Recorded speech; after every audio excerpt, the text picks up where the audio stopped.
All right, we'll call the case of United States versus Kara Bassett. Are there any pretrial matters from the government? Yes, Your Honor. We would like to bring to the court's attention Stipulation 7 and Stipulation 9. Okay, anything specific you want me to note about them? Yes, according to Stipulation 7, Exhibits 4 through 33 are previously admitted. And according to Stipulation 9, as we are on an online format today, the need to identify the defendant has been waived for the prosecution. Okay, defense, is that your understanding as well? That is my understanding, yes. Okay. Anything further, Ms. Smith? Yes, Your Honor. We would also ask whether or not you would like us to ask for any testimony that we object to be stricken from the record, or if we can assume that it already has been. Yes, if you want something stricken from the record, you should specify that and ask for it. Yes, Your Honor. And finally, we would ask for the opportunity to introduce ourselves. Sure, of course. My name is Victoria Smith, and today I am representing the people of the United States, along with my co-counsel, Elizabeth Kelly. Good morning, Your Honor. Good morning, or good afternoon, depending on where you are. Yes. And with that, Your Honor, we are ready to proceed. All right, anything from the defense? Nothing besides introductions, Your Honor. May we proceed with those? Yes. Good morning/afternoon, Your Honor, and members of the jury. My name is Sam Farnsworth, and today I represent Kara Bassett with my co-counsel, Audrey Vanderslice. May my witness introduce herself as well? Sure. And good afternoon, Your Honor. My name is Christine Guarnieri, and today I will be playing Joe Young. All right, thank you very much. With that, we're ready to proceed. All right, before we go to opening statements, everyone should make sure that you are in speaker view. So that's the button in the top right-hand corner of your screen. Make sure that that is set, and so that will focus on the advocate who's giving their opening statements. Attorneys, of course, please remember to mute your audio when you are not speaking. With that, Ms. Smith, are you ready to proceed with your opening statement? Yes, Your Honor.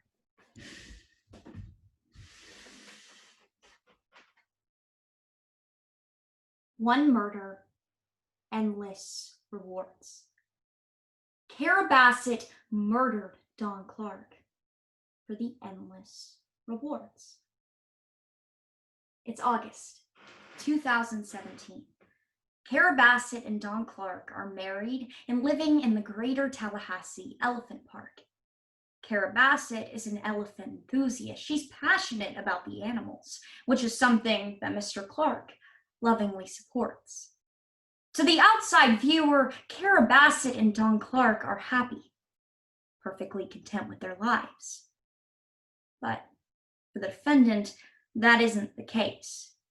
You see, the defendant isn't happy that Don Clark has control over all of the assets. The defendant wants more, and she knows how she can get it. She knows that there's just one thing standing in her way: Don Clark. That's why on August 18th, 2017, the defendant takes Mr. Clark out for a drive. She poisons him, the lethal drug carfentanil, and then drops his body in the middle of Big Gum Swamp, never to be seen again. Now today you're going to hear from two witnesses, Special Agent Steph Branham and Joe Young. Make sure you listen to how Don Clark's disappearance benefited the defendant. Make sure you notice how this one murder would give the defendant endless rewards.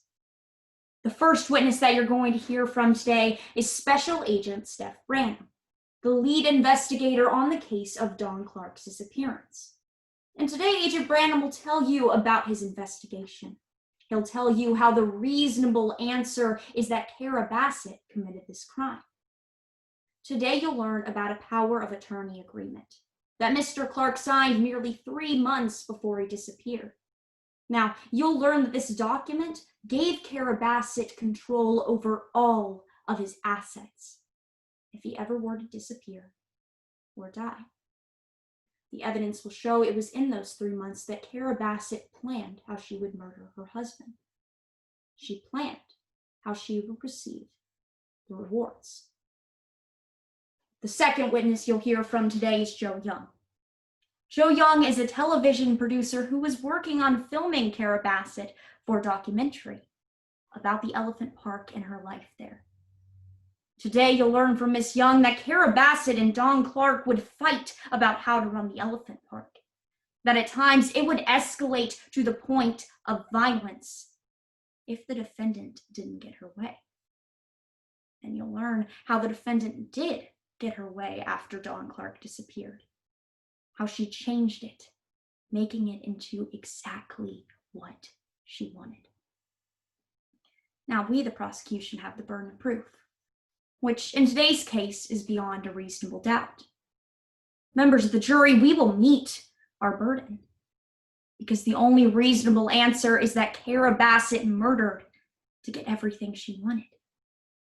The only reasonable answer the evidence shows is that this one murder gave Kara Bassett endless rewards.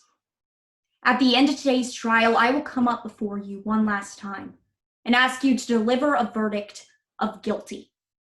Thank you. Thank you, counsel. Mr. Farnsworth, opening statement.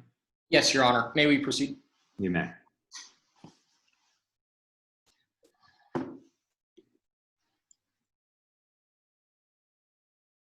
Your Honor, members of the jury, may it please the court. If he isn't dead, then she didn't kill him.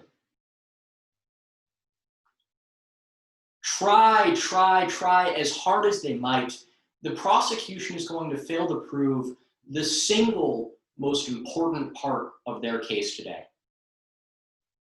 That Don Clark, the person Kara Bassett is accused of killing, is even dead.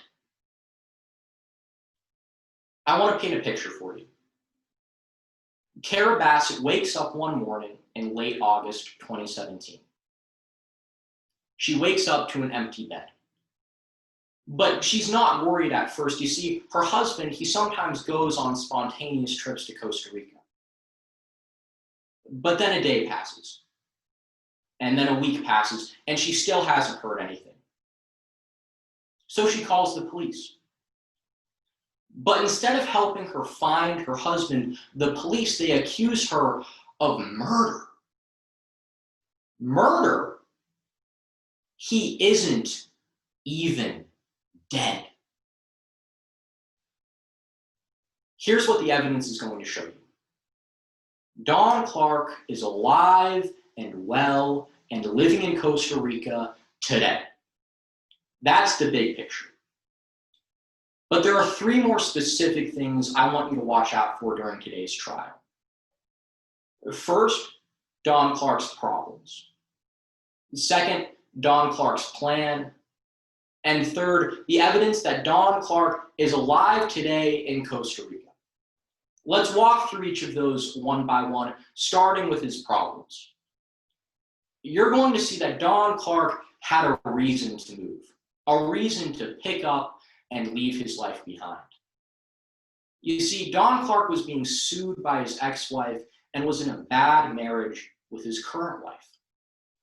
And on the other side of all of that was Costa Rica, a place he knew very well, a place he was familiar with.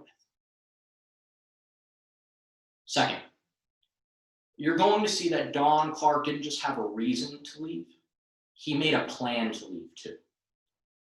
Agent Branham is going to take the stand, and they're going to tell you about a letter Don Clark's attorney sent her. That letter told the FBI that Don Clark was looking to buy property in Costa Rica that he didn't want anyone to know about, and that he planned to buy that property with money that was off the books. You'll see that he wanted to keep that property hidden. You'll also see a phone call. A 52-minute phone call with who? With someone in Costa Rica. Finally, I want to talk about the evidence you're going to see that Don Clark pulled it off. that he did, in fact, move to Costa Rica. You're going to hear that evidence from Joey Young. She's going to tell you that she went to Costa Rica and she saw evidence that someone was living in Don Clark's house there. Now, if you look out for all those three things, I expect at the end of today's trial, you'll conclude that Don Clark is still alive. But even if you don't, you certainly can't say for sure that he's dead. And in today's trial, the burden of proof lies on the prosecution. They have to prove their case beyond a reasonable doubt, the highest burden in our legal system. And that's a burden they're simply not going to be able to meet. So at the end of today's trial, I'm going to ask you to find Kara Bassett not guilty. Thank you. All right. Excuse me. Thank you, counsel. Judges, before we have the government put on their evidence, if you could switch back to gallery view. Again, that's in the top right-hand corner. So if you switch to that, the three videos that you should see are mine and the two advocates. That, Ms. Smith, do you wish to present any evidence? Yes, Your Honor. Today, the people call Agent Steph Branham to the stand. All right. Agent, you are sworn. Ms. Smith, you may proceed when you're ready. Yes, Your Honor. Please introduce yourself to the jury. Good afternoon, Yana, members of the jury. My name is Special Agent Steph Branham with the FBI. Agent Branham, were you involved in the investigation of Don Clark's disappearance? Yes, I was actually the lead investigator in that investigation. And when did you begin this investigation? Well, we started it on August 25th of 2017 after Miss Bassett had reported her husband missing. Do you know if Mr. Clark actually went missing on the 25th of August? Yes, we believe he did, based on the inactivity on his social media accounts, as well as on his booking accounts, and as well as his financial accounts. And do you know when Don Clark first went missing? Yes, the defendant told us that he disappeared on August 18th of 2017. Now, I want to talk about your investigation. How did you conduct it? Well, I started my investigation by visiting Mr. Clark's residence, which was at the Greater Tallahassee Elephant Park. And then from there, I was led to the Kerry-Bell-Leon Airport, and then finally to the Big Gum Swamp. Let's start with your investigation of the Greater Tallahassee Elephant Park. Can you tell us what you found there? Yes, we were able to recover three things of significance from there. That was a missing elephant tranquilizer, Miss Bassett's boots, and Mr. Clark's phone records. First, you mentioned a missing elephant tranquilizer. Can you explain that for the jury? Yes, so the missing tranquilizer was filled with carfentanil, which about 1 milligram of can be dangerous to humans. How do you know how dangerous carfentanil is? Well, because I believe that the substance was so important to this investigation, I read the data sheet, which was marked as Exhibit 17, and I learned that it was 5,000 more times toxic than heroin, which is absurd. And what was the importance of this carfentanil? Well, due to the danger level of the substance at Miss Bassett's park, a detailed log of all their syringes of the tranquilizers when they were used was created. And the log showed that there should have been 24 syringes, but I was only ever able to recover 23 syringes. There was one syringe missing. Was the missing syringe the reason you arrested the defendant? It was not. Now let's talk about that second piece of evidence that you mentioned you found there. You mentioned it was algae on the defendant's boots. Can you explain that? Yeah, so on the defendant's boots, I found algae on the sole. I had a forensic biologist compare the algae on Miss Bassett's boots to the algae at the Big Gum Swamp. And what happened was the results told us it was likely that the algae from the boots originated from the Big Gum Swamp. In other words, the two were a match. And was the algae on the defendant's boots the reason you arrested her? It was not. And finally, you mentioned you found phone records. Can you tell us a little bit about that? Yes, so the phone records were labeled as Exhibit 21, and they showed us that Mr. Clark had not used his phone since August 18th. at 11:14 when he sent a text message to his wife going out for a while. And how did the defendant respond to that text? Well, to my knowledge, Miss Bassett never responded to that text, and she never once reached out to Mr. Clark in the days and weeks following his disappearance. Were the phone records the reason you arrested the defendant? They were not, no. Now, Agent Branham, let's discuss the second place you mentioned, the Carrie Bell Leon Airport. What did you find there? Well, we were able to recover Mr. Clark's white Chevrolet Express van, as well as his private Cessna airplane. Did you look at the van for closer details? Yes. We were able to discover 6 of Mr. Clark's hairs that were in the back seat, and there was also some algae that was on the driver's side pedals of that van. And did you find anything else that was related to Mr. Clark's vehicle?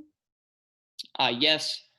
We found a GPS report of where the car was on August 18th, which gave us important information. Miss Kelly, could you please pull up a previously admitted Exhibit 31? Now, what did you focus on with this exhibit? Yeah, so as you can see from segment 2 on your screen, we drove from the, Mr. Clark, his van was driven from the Elephant Park to the swamp, which was what led us to investigate it. So let's talk about your investigation of the Big Gum Swamp. What did you find there? Well, that's the location where the algae that we found on the defendant's boots and Mr. Clark's car pedal could be traced back to. And based on the forensic report done, and that was marked as Exhibit 5. And was the algae found there the reason you arrested the defendant? No, ma'am, it was not. Did you find any evidence that wasn't in any of those 3 locations? Yes, the only other piece of evidence was a power of attorney agreement that we were able to recover.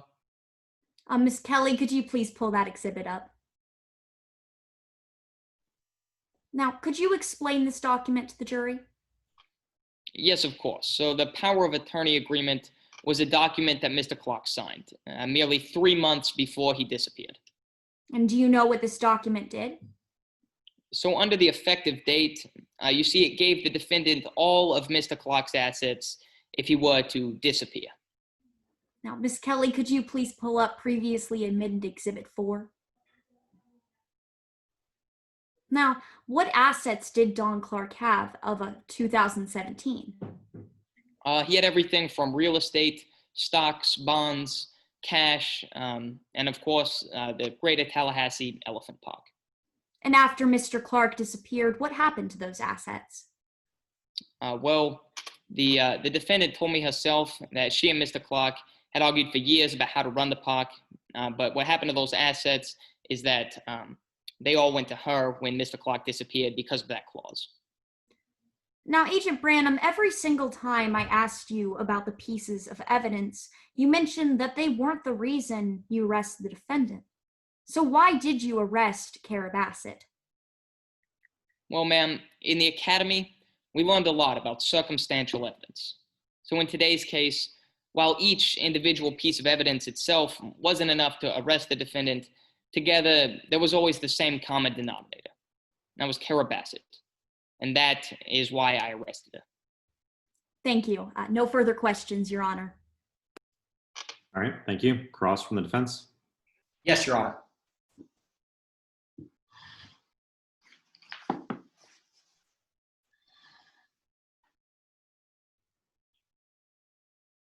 Agent Branham, thank you for taking the time to be with us today. Yes, of course. I want to begin by talking about something you said on direct examination. You said that one of the reasons that you charged Kara Bassett was because of mud you found on her boots, correct?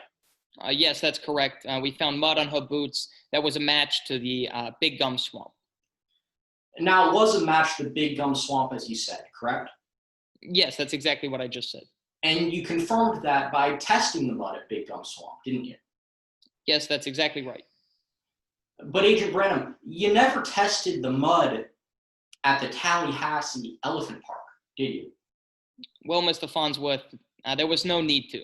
When we saw that the GPS records indicated that the van was driven to the Big Gum Swamp, it was obvious that that was the place where we needed to test.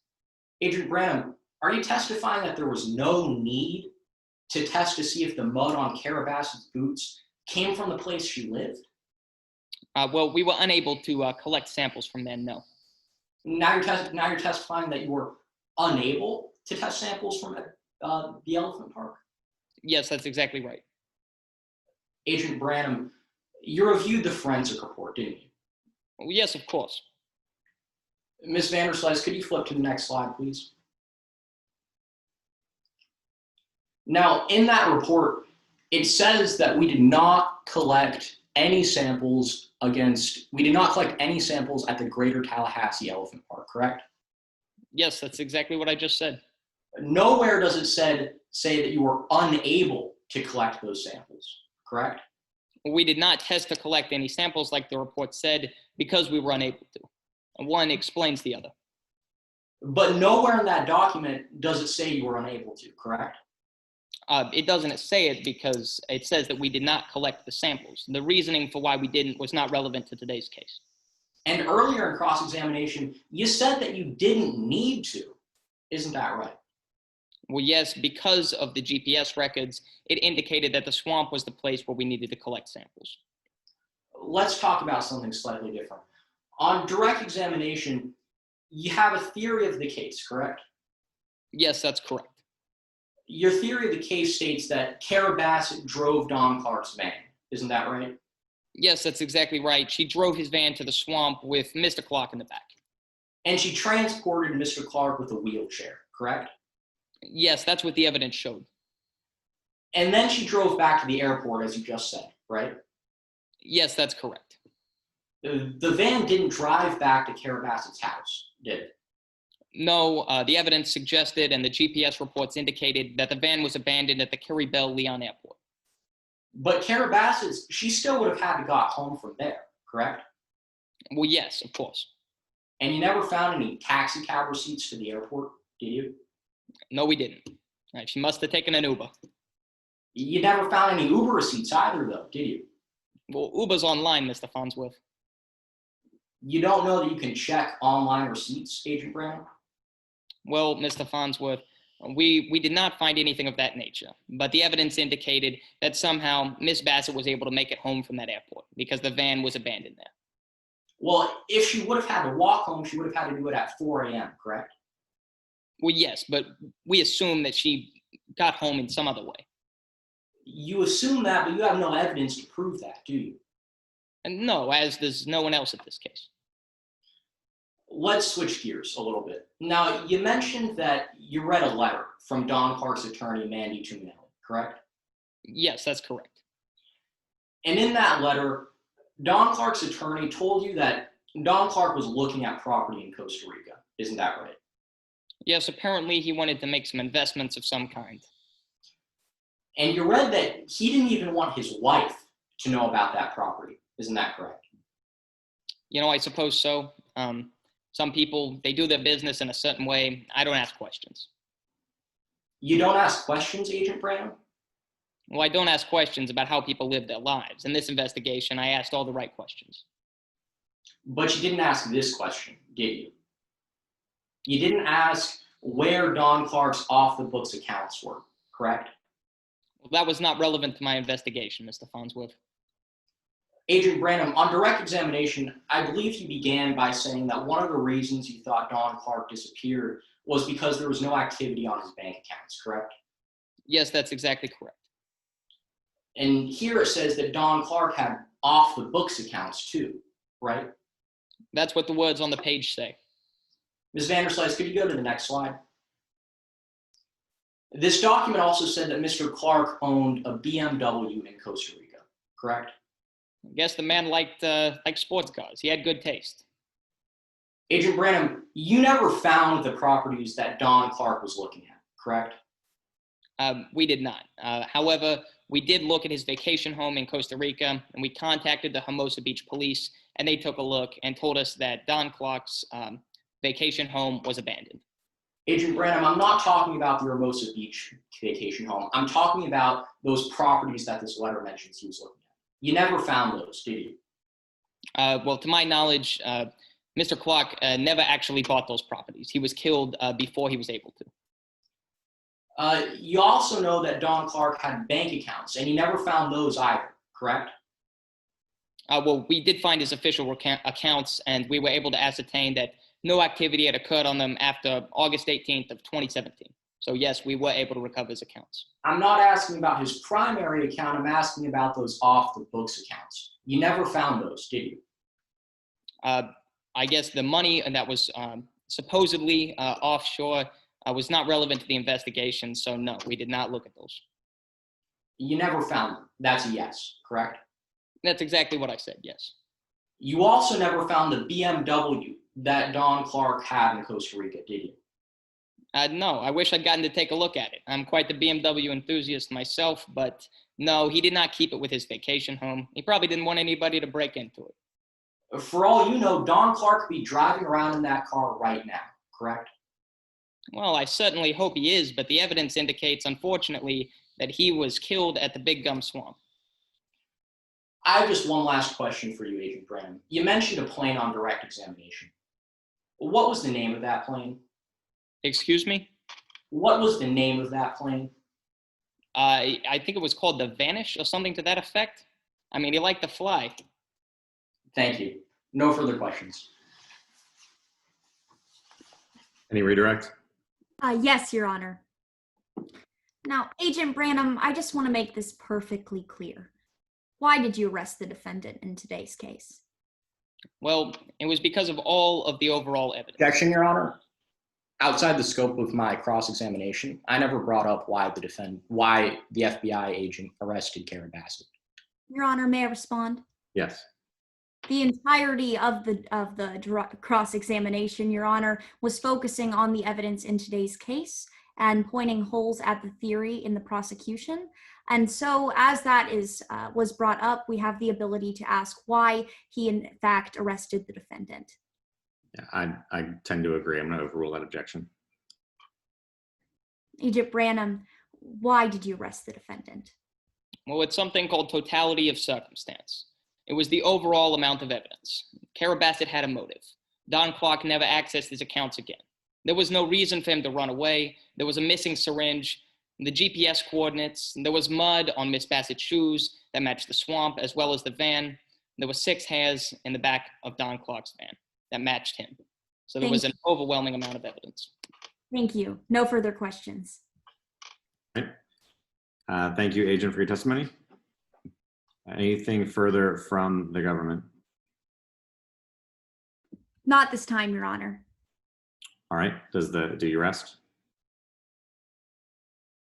Yes, Your Honor. All right. Thank you. Defense, any evidence you wish to present? Yes, Your Honor. The defense calls Joe Young to the stand. Okay. All right. Ms. Young, you have been sworn, and Mr. Farnsworth, you can proceed when you're ready. Can you see me okay? I'm not used to being on this end of the camera. Yeah, we can see you. You're good. Thank you. Ms. Young, could you please introduce yourself to the court? Of course. My name's Joe Young. I'm a movie producer.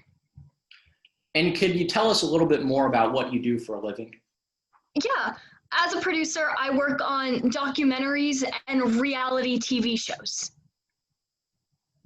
How do you meet the defendant, Kara Bassett? I was filming a documentary for her about her elephant park. And how well would you say you know Kara Bassett? I got to know her really well. I'd worked with her since 2015. And how would you describe the defendant? She was a really passionate woman. She loved the elephants, and she was really caring and really generous. How well did you know Dawn Clark, Kara Bassett's wife? I knew Dawn really well, yeah. The two of us worked on the project together. I want to ask you a few questions about their relationship. Did you ever see Dawn Clark and Kara Bassett fight? I saw them get into a few arguments, but just like the normal ups and downs of a relationship. Did you ever see the defendant hurt her husband? No, I never saw Kara ever physically assault Dawn. I want to fast forward a little bit and talk about August 18th, 2017. Were you at the park that day? I was. I was filming the elephants and some of the park staff that day. And were you able to spend any time with Kara Bassett? I did. I spent some time with her in the beginning to afternoon of the day. How did Kara Bassett seem to be acting that day? She was acting as she did every day. Everything seemed pretty normal to me. I want to ask you some similar questions about Don Clark. Were you able to spend any time with him that day? I did. I saw Don in the late evening of that day. And how was he acting? Well, when I first saw him, he was acting normal, but at the end of our conversation, he just kind of completely changed. What time was that conversation? It was at around 6 p.m. And what happened to cause Don Clark to change? Well, he looked at his phone and all the color drained from his face. It looked like he'd seen a ghost, and he stormed off and started talking into his phone. Ms. Vanderslice, could you please throw up Don Clark's text logs for us?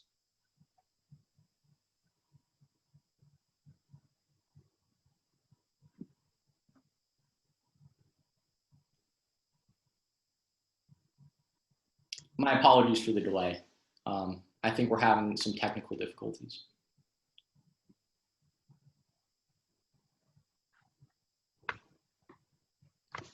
There we go.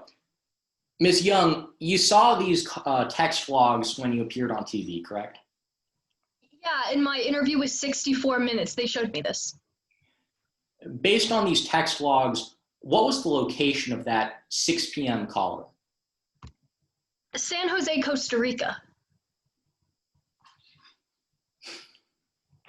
Did you witness anything else that night? After Dawn left, I packed up and headed off to Mexico for a vacation. I want to fast forward until when you got back. What was the status of the FBI investigation then? They had just started investigating. I got back on August 26th, 2017. Their investigation had started the day before. And were you able to see the FBI agents investigate? I was. Yeah, I got to see them investigating the park storage unit and all kinds of evidence. It was like watching CSI a little bit. Did the FBI ever ask to interview you? Not really, no. They asked me for my name, and that was really it. Did the FBI ever ask to search through your documentary footage?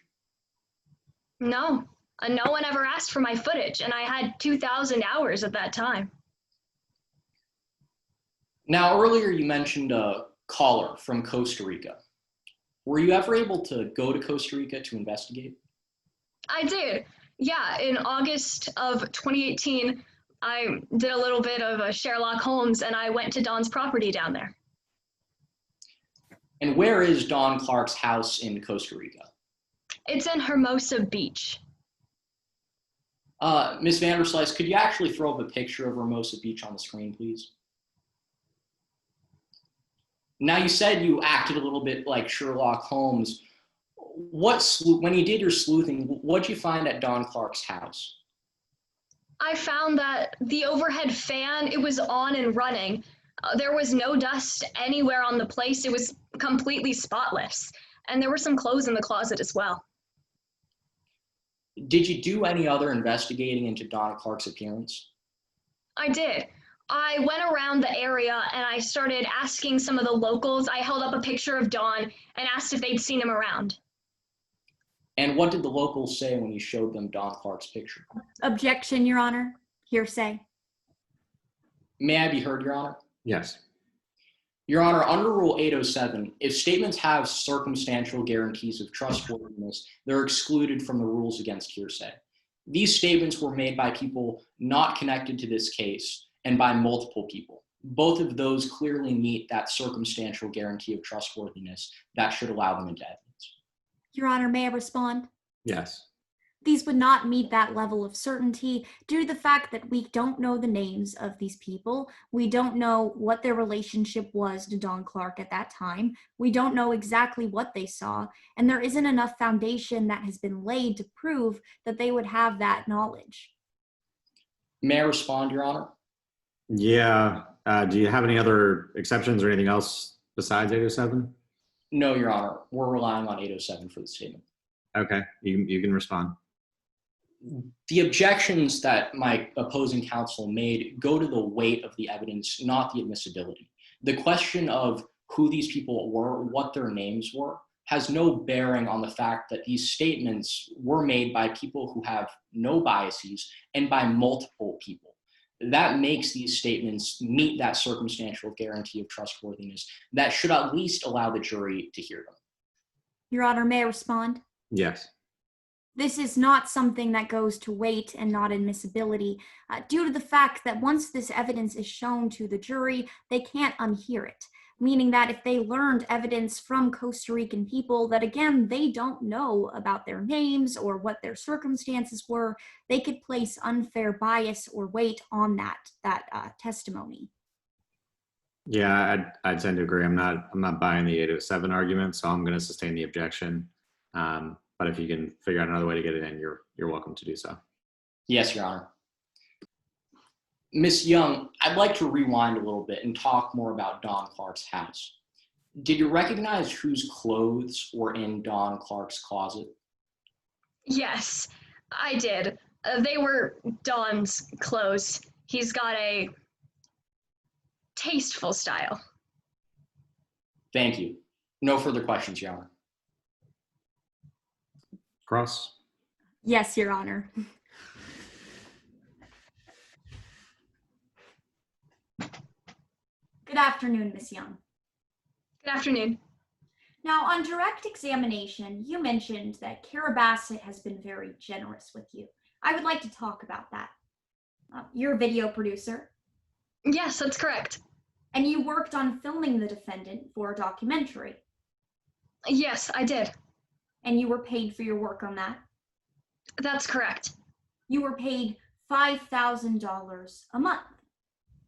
Yes, it's not Steven Spielberg's rate, but one day I'll get there. But you were paid by the defendant? Yes, that's correct. Now, another thing that you mentioned on direct examination is that Kara Bassett and Don Clark would have normal arguments. Is that true? Yeah, But you would see them fight, right? that's correct. And in 2017, you saw them get into a heated fight. Yeah, I did. It wasn't pretty to watch. Right. You saw the defendant throw a vase at Mr. Clark's head. Objection, Your Honor. Under Rule 404, we believe this is character evidence. Response? Your Honor, opposing counsel opened the door to this testimony when he asked about their arguments on direct examination. May I respond, Your Honor? Mhm. We have no objection to the arguments. We agree that we did open the door for those. But the question of whether or not the vase throwing is relevant is an entirely different question. We believe that opposing counsel is using that to demonstrate that Kara Bassett had a tendency to commit violent actions, and so that she committed a violent action at a later date. That falls under Rule 404A and is therefore inadmissible. Response? Your Honor, we're simply testifying to Ms. Young's experience with Kara Bassett and Don Clark, and this is laying the foundation for further questions down the road. I'm going to sustain the objection. So you can use the fact that they had conversations, but I'll sustain the objection as to the actual incident of the vase throwing. Move to strike, Your Honor. Yes, it's stricken. But you did see the defendant and Mr. Clark fight. I did, yeah. But you never caught any of these fights on film No, I didn't. because the defendant didn't want you to? She asked if I had any footage of it, that I deleted it. It didn't really fit with the documentary. Right, she asked you to delete the fights. Yes, that's correct. Objection, Your Honor. Relevance. Your Honor, may I respond? Yeah. Again, this is simply going to to provide foundation for further questioning. And as this was all examined on direct examination by opposing counsel, the door has been opened for this to be covered on cross. May I respond, Your Honor? Yeah. I don't believe we ever talked about the fact that Kara Bassett asked Ms. Young to delete any footage. And we believe that fact has very little, if any, bearing on today's case. The question of whether a wife wants footage of her and her husband arguing to air in a documentary does not have any substantial probative value today. Ms. Smith, tell me why this matters. Why does the fact that you wanted her to delete this footage, why does this matter to your case today? This goes to motive, Your Honor. Okay, I'm going to overrule the objection. So you would delete the footage because the defendant asked you to? Yes, of course. Now, after Mr. Clark disappeared, you went to Costa Rica. I did. Yes, you mentioned that you performed a kind of Sherlock Holmes investigation. That's correct. And when you were there, you went inside of his house. I did, yeah. And you saw that there was no food in the fridge. No, no food. There were no toiletries. I didn't see any, no. Miss Young, you stayed at Mr. Clark's home for a week. I did. I came and went, but I visited the property at least once every day. And during that time, you never saw anyone come or go. No, as far as I could tell, on that week I was the only one on the property. Right. And you also saw what happened to the Greater Tallahassee Elephant Park after Mr. Clark disappeared. That's correct. I remained on the project till fall of 2018. Now, before Mr. Clark disappeared, you saw how the elephant sanctuary looked. Yes, I did. It had cages. It did. It had trained workers. Yes, it did. It was more like a zoo. During the day, yes, it was run like a zoo, and during the night, the elephants were free to roam the property. And after Mr. Clark disappeared, you saw the elephant sanctuary change. Yes, the cages were removed, and all the staffers were replaced by volunteers, trying to make it more about the elephants. Right, it became an elephant sanctuary. That's absolutely correct. It became the way the defendant wanted it to be. She was the one making the changes, so yeah, I think so. And you learned that you also were aware of the fact that the sanctuary made more money as a sanctuary than it did as an elephant park? Yeah, I believe it did. This is because the defendant started accepting more donations. Yes, when it was turned into a sanctuary, it became a nonprofit, and donations started coming in to help run the sanctuary. Right. And now you took videos of Kara Bassett. I did. And those are present in court today? I believe so. And these are true and accurate to the best of your knowledge? Yes. They haven't been changed or altered in any way? No, ma'am, they have not. Your Honor, the government moves to admit Exhibit 36 and 42 into evidence. Okay, do you have any objections to these two specific videos, Mr. Farnsworth? Yes, Your Honor. Objection 403. We believe these videos are more prejudicial than probative. May I be heard? Sure, and to be clear, you're objecting to both of them or one or the other? Yes, both of them. Okay.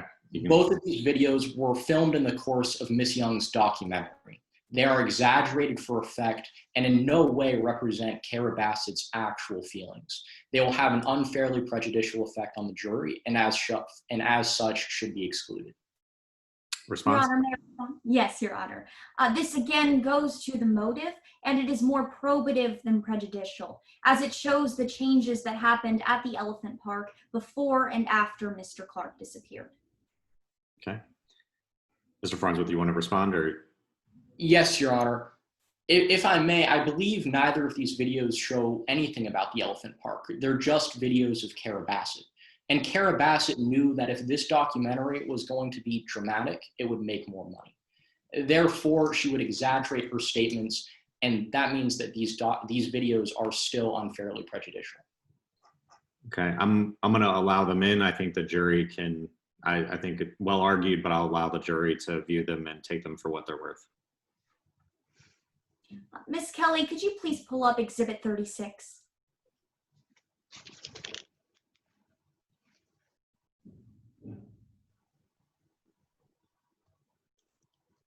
Miss Kelly, I believe that your sound may be turned off.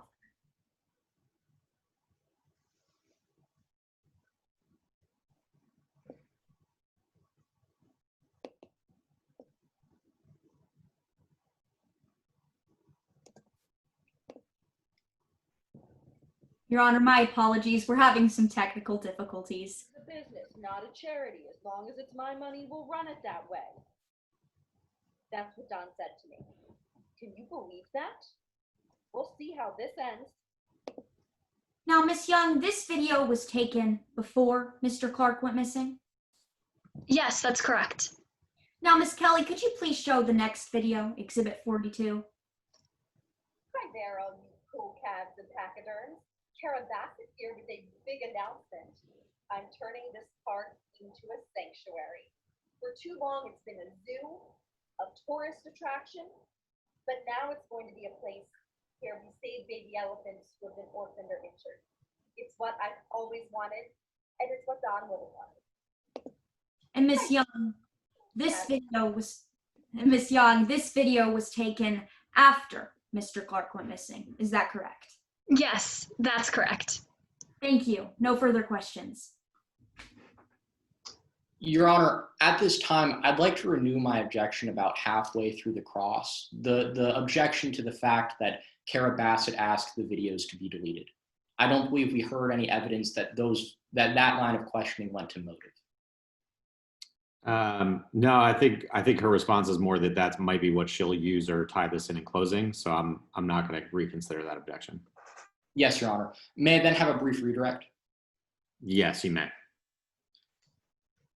Ms. Young, could you tell us a little bit about the context those videos were filmed in? Of course. They were filmed as a part of the reality documentary I was filming about the park. And did Kara Bassett ever try to sell that documentary? Yes. After all the footage was collected, we put it together and we put it on the market. Thank you. No further questions, Your Honor. Any recross based on that, Ms. Smith? No, Your Honor. All right, Ms. Young, you are excused. Thank you for your testimony. Thank you. All right, we've reached the conclusion of evidence. Presuming defense, you have nothing further to offer? Yes, Your Honor. The defense rests. Okay. I know there are technically technically no breaks in this competition. Do you guys want 30 seconds or a minute just to get your thoughts together before closing, or are you ready to go? Today, the people are ready to proceed. Okay. I'll ask the judges to please switch back to speaker view in the top right-hand corner. And also now that both witnesses have finished testifying, you can complete that portion of your ballot towards the bottom of the ballot. So assuming everyone has switched over, you may proceed, government, when you're ready. Yes, Your Honor.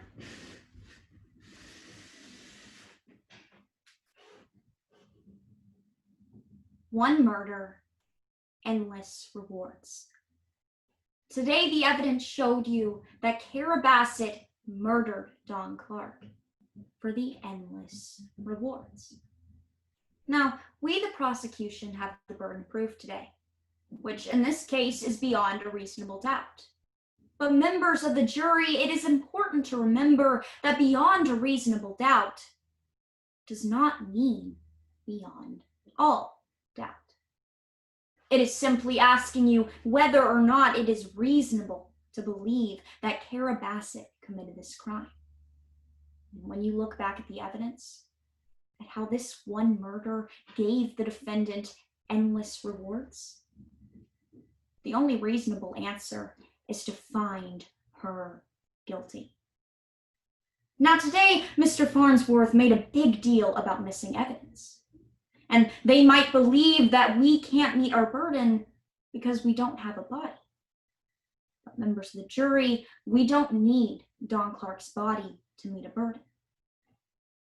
Because circumstantial evidence is just as important. According to jury instruction number 4, you can rely on circumstantial evidence alone to find the defendant guilty. So let's look at that circumstantial evidence. Today you heard from 2 witnesses, Special Agent Steph Branham and Joe Young. Together they showed you how this one murder would give Kara Bassett everything she ever wanted. They showed you how one murder would give her endless rewards. Let's start with the murder. The first witness you heard from today was Special Agent Steph Branham, the lead investigator on the case of Don Clark's disappearance. Today you learned from Agent Branham about 5 key pieces of evidence that prove the murder of Don Clark: a syringe, phone records, a GPS report, algae, and a power of attorney agreement. The first piece of evidence you learned about today was a syringe full of carfentanil, a drug that is 5,000 more times more lethal than heroin. Today you learned that Kara Bassett had access to that syringe. She knew how much to use, and she used it to murder her husband. The second piece of evidence you heard about today were the phone records. Today you learned how Mr. Clark sent his last text message to Kara Bassett. Kara Bassett never responded. Now, the defendant never texted her husband. The defendant never called Don Clark. The defendant never asked him where he was or if he was okay. Members of the jury, the defendant didn't have to. She already knew where he was. She already knew he was dead. The next piece of evidence you heard about today were the GPS reports. The GPS reports that showed that Mr. Clark's car was driven from the Greater Tallahassee Elephant Park to the Big Gum Swamp, which leads us into the algae. The algae that was found on the defendant's boots. The algae that was traced back to that Big Gum Swamp, even though the defendant claimed she had never been. And finally, you heard from Agent Branham today about a power of attorney agreement. A document that Mr. Clark signed merely 3 months before he disappeared. A document that gave the defendant complete control over every single one of his assets. The evidence shows it was in those 3 months that Kara Bassett planned the murder. It was in those 3 months that Kara Bassett planned to receive the rewards. The second witness you heard from today was Joe Young, the film producer who worked on filming Kara Bassett for an Elephant Sanctuary documentary. Today you learned from Ms. Young that Kara Bassett and Don Clark would fight about how the elephant park was run. And today you learned how the elephant park changed completely once Mr. Clark was gone. The cages were taken away. Trained professionals were taken away. And Kara Bassett's dream elephant sanctuary was built. Those were her rewards. We, the prosecution, have met our burden. Because the only reasonable answer is that Kara Bassett murdered Don Clark for the endless rewards. Because of Don Clark's murder, Kara Bassett received Don Clark's money, his vehicles, his property, and most importantly, complete control of her precious elephant park. Do not reward the defendant for the murder of Don Clark. Find Kara Bassett guilty. Thank you.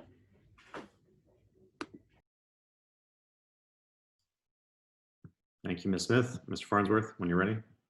Yes, Your Honor.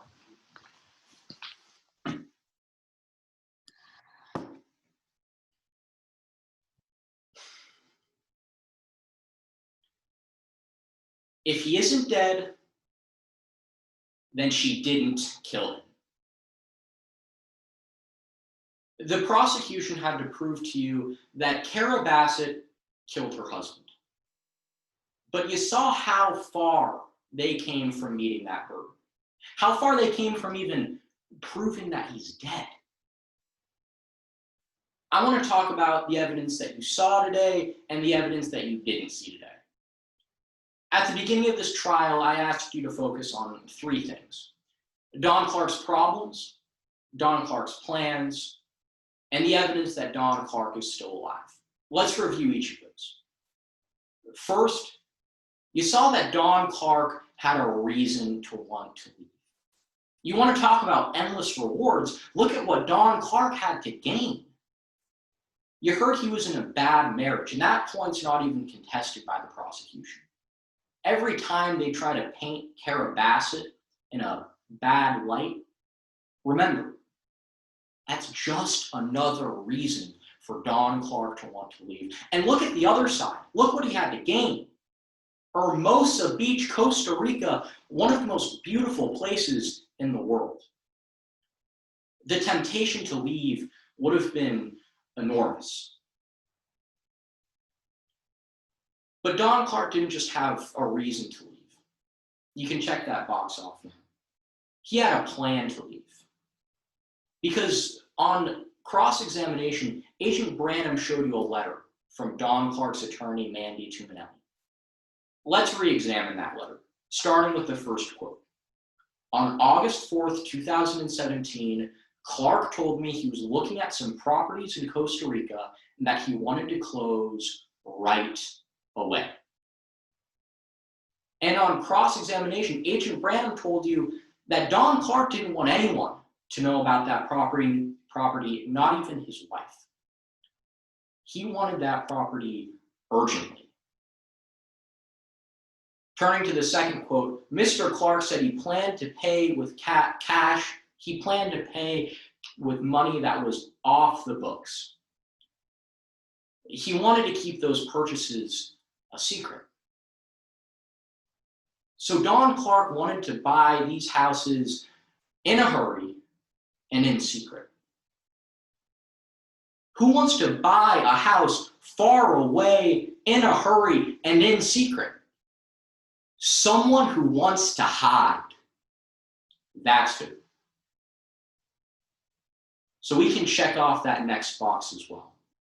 Oh, pardon me. We can also have a phone call that Don Clark made. A 52-minute phone call the night he disappeared. The last phone call he made that night. And who was it with? With someone in Costa Rica. Yes, there is another reasonable answer because all signs point to one place. Costa Rica. So you saw that Don Clark had a plan. Now you also heard the evidence that Don Clark did it, that he picked up and that he left. You heard that evidence from Jo Young. She told you that she went to Don Clark's house in Hermosa Beach and that she found evidence someone was living there. She told you that the place was spotless, that there wasn't a trace of dust, and that the fan was still running. She also told you that there were clothes in the closet and that the clothes belonged to Don Clark. That's what a house looks like when someone's living. Yes, somebody was living in Don Clark's house. Who could that be? It's a puzzle right up there with who's buried in Grant's tomb. That's the evidence you saw today. Let's talk about the evidence you didn't see. Now, in her closing, my opposing counsel said that we made too big of a deal about the fact that there's no body in this case. I think it's a pretty big deal, but we can go ahead and cross that off and move on to the next thing. You saw that there were no eyewitnesses either. And did the prosecution show you Don Clark's off-the-books accounts? No, he could be using them to buy property in Costa Rica right now. Did the prosecution show you Don Clark's property that he was looking at? No, he could be living in it right now. Did the prosecution show you Don Clark's car No. He could be driving around in it right now. Now, in a few moments, you're going to receive a jury verdict form, and I want to make sure it's clear. The case for the defense is clinched by two things: by what you saw and by what you didn't see. You saw that Don Clark had problems. You saw that Don Clark had a plan, and you saw that Don Clark left. That's what you saw. What you didn't see is a credible FBI agent who could place Kara Bassett at Big Gum Swamp that night. Because when he showed you those muddy boots, he couldn't tell you whether he didn't need to test the swamp or he couldn't test the swamp. And that means, or he didn't need to test the park or he couldn't test the park. And that means the mud on that boots could just have well come from the place Kara Bassett walked around every day.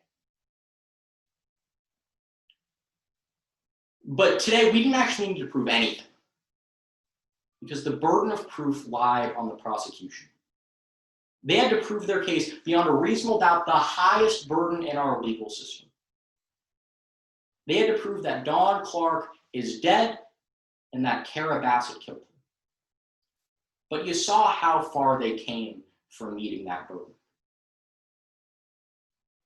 So right now, I'm going to ask you to go to that jury verdict form. And I'm going to ask you to check the box next to not guilty. Because with all else equal, we know this for a fact. If he isn't dead, then she didn't kill him. Thank you.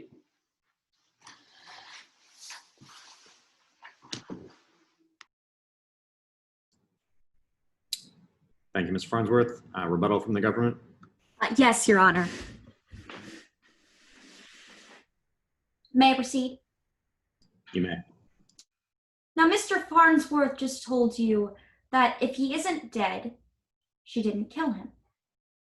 Members of the jury, with all the circumstantial evidence, we know that Don Clark is dead. Remember how you heard from their own witness, Joe Young, that she stayed at his home in Costa Rica for a week. She never saw anyone come or go. And if Mr. Clark was actually somewhere living his life away from Kara Bassett, he would need money or contact information. But you never saw any of that, because it doesn't exist. What does exist is the circumstantial evidence that shows Kara Bassett murdered Don Clark for the endless rewards. Members of the jury, she got everything she ever wanted. Don't give her this. Find Kara Bassett guilty of murder. Thank you. Thank you, counsel. Well done, both of you. I'm going to stop the recording now, and then I'm going to give some instructions to our judges.